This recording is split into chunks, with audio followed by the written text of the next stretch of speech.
السلام علیکم۔ سوچو ذرا، تم عمرہ وائبس کے لیے سپر ایکسائٹڈ ہو، سفر طے کر کے مکہ کے پاس پہنچتے ہو اور پھر بوم، بلاکڈ۔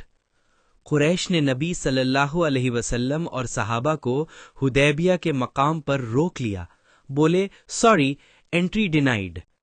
نبی صلی اللہ علیہ وسلم اور تقریباً 1400 صحابہ مدینہ سے عمرہ کے لیے نکلے تھے، لیکن قریش نے انہیں مکہ کے باہر ہی روک دیا۔ صحابہ پریشان، اداس اور دل سے ٹوٹے ہوئے تھے، جیسے کہہ رہے ہوں یا اللہ کیوں؟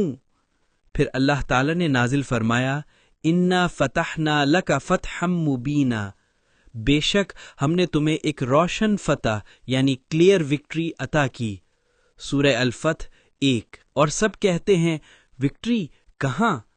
لیکن دیکھو تو صحیح، سورہ الفتح سورہ 48 مطلب دا وکٹری، دا کلیئر ٹرائمف، یہ وہی وقت تھا جب حدیبیہ کا معاہدہ ہوا تھا ہجرت کے 6 سال میں۔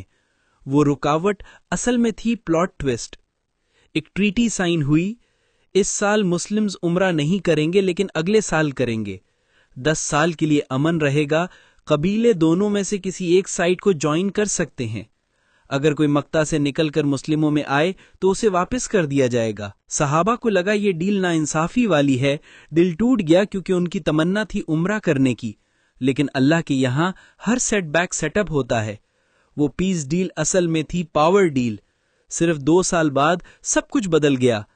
اسلام امن کے دور میں تیزی سے پھیلا، قبیلے اسلام میں داخل ہوئے، مسلموں کی طاقت اتنی بڑھ گئی کہ ہوا فتح مکہ، فل وکٹری، زیرو ریزسٹنس۔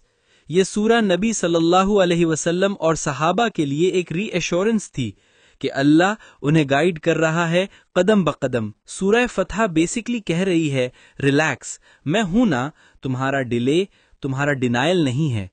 جب تم یہ سورہ پڑھتے ہو تو اللہ تمہارے دل میں سکینہ یعنی پیس اتار دیتا ہے، بند دروازے کھلنے لگتے ہیں جہاں تم نے نوک بھی نہیں کیا ہوتا، اور تمہارا دل بھر جاتا ہے سکون سے۔ وکٹری ہر دفعہ جنگ نہیں ہوتی، کبھی وہ ہوتی ہے جذباتی، روحانی یا دل کے اندر۔ سورہ الفتح تمہارا توکل مضبوط کرتی ہے، سکھاتی ہے کہ اللہ کا پلان ہمیشہ پرفیکٹ ہوتا ہے۔ اس میں ہے سکون، رحمت، فتح یعنی وکٹری، معافی، اجر یعنی ریوارڈ، اور حفاظت۔ تو جب بھی زندگی رک جائے، جب لگے سب کچھ الٹا ہو رہا ہے، جب لوگ تمہیں روک لیں، بس یاد رکھنا تمہارا حدیبیہ مومنٹ تمہاری سب سے بڑی فتح بننے والی ہے۔